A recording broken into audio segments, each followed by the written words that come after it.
नमस्कार श्रोता बंधु आपण मानक आम यूट्यूब चैनल भक्ति सागर क्रिएशन को स्वागत। आज आम जानिबा आरडी ठारे पूजा पाउथुबा बाबा आखंडलमणि नाम कहीं बाबा आखंडलमणि रखा जाइछि एवं सही धामर नाम कहीं आरडी धाम होइछि। आसंतु जानिबा तार किंबदंती संपर्क में। प्रिय श्रोता बंधु, तत्कालीन जमीदार नीलाद्री समर सिंह दिने निज जमी हल करने निमंते अनंत नामक जड़े हलुआ को निर्देश देते। अनंत किछि समय हल बुलाइबा परे हठात लंगल मुनटी माटी तले थिबा एक वस्तुरे बाजी भांगी जाइथिला। तत्क्षणात आकाश रे कला बादल छाईगला। प्रचंड घड़घड़ी सह बिजुली चमकिबारे लागिला।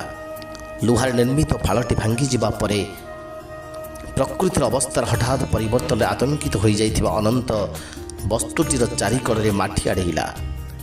यह कला मुगुनी पथर देहरु रक्तर धार बहुला एवं यही धार बैतरणी नदी आड़ को बही जाउथबार से देखिला। यापर से जाई जमीदार को समस्त वृत्तांत जणाइला। जमीदार समर सिंह किछि ग्रामवासी को नहीं घटनास्थल में पहुँचिले।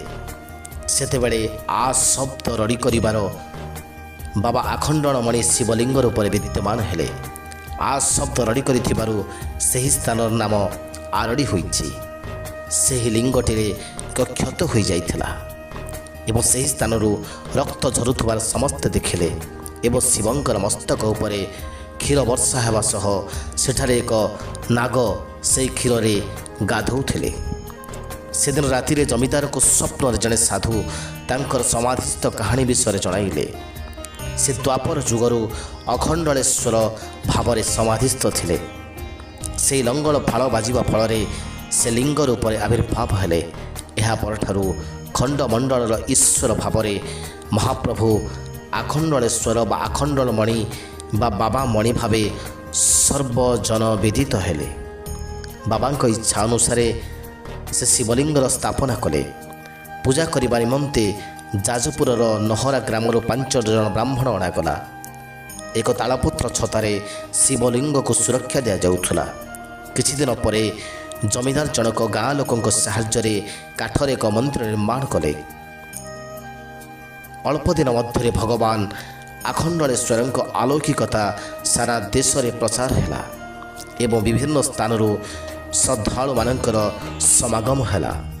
यही स्थानटी को भगवानकर आशीर्वाद भाव में गणागला।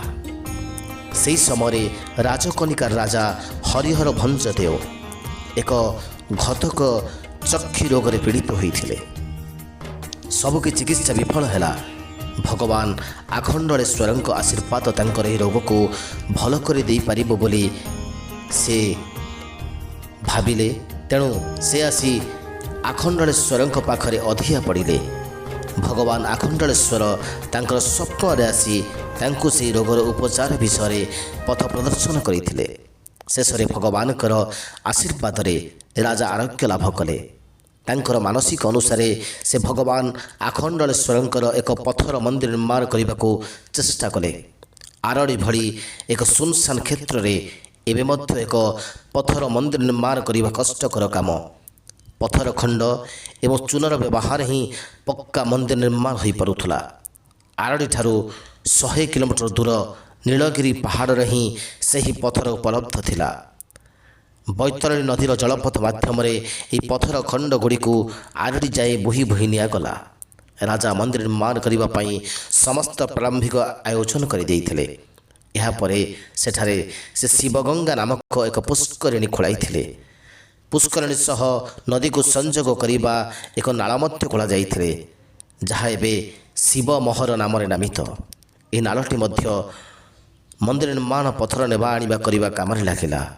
1839 शताब्दी राजा हरिहर भंजदेव को वियोग पर स्वामी द्वारा आरंभ होता मंदिर निर्माण कार्य राणी सत्यभामा पाट महादेव द्वारा शेष होता। ए मंदिर उच्चता 50 फुट एवं शुभ्र वर्ण अटे। सरकारी नथिपत्र अनुसार 1839 मसीहा पर्यंत आरडी ठारे काठ निर्मित मंदिर थिला एवं वर्तमान पथर निर्मित मंदिरटी तैयारी होइथिला। ପଥର ମନ୍ଦିର ନିର୍ମାଣ ହେବା ପରେ ସେଠାରେ ଭଗବାନଙ୍କୁ ସ୍ଥାପନ କରାଯାଇଥିଲା, ପରନ୍ତୁ ସେହି ସ୍ଥାନରେ ମୁଖଶାଳ ନଥିଲା। ପରବର୍ତ୍ତୀ ସମୟରେ ଦର୍ଶନ ଦାସ ନାମକ ଜଣେ ସନ୍ଥ ମୁଖଶାଳ ନିର୍ମାଣ କରାଇଥିଲେ। ପରେ ପରେ ସରକାରଙ୍କ ଦ୍ୱାରା ମନ୍ଦିରରେ ବର୍ତ୍ତମାନର ଭୋଗ ମଣ୍ଡପ ନିର୍ମାଣ ହେବା ସହ ଅନ୍ୟାନ୍ୟ ଦରକାରୀ ଗୃହମାନ ନିର୍ମାଣ ହୋଇଛି। ଆଶା କରୁଛୁ ଏ ବିଷୟଟି ଆପଣମାନଙ୍କୁ ନିହାତି ଭାବରେ ଭଲ ଲାଗିଥିବ। ଯଦି ଏ ବିଷୟଟି ଆପଣମାନଙ୍କୁ ଭଲ ଲାଗିଥାଏ, ଆପଣମାନଙ୍କର ସୁଚିନ୍ତିତ ମତାମତ ନିହାତି ଭାବରେ ଜଣାଇବେ। ରହୁଛୁ, ନମସ୍କାର। ଜୟ ବାବା ଆଖଣ୍ଡଳମଣି।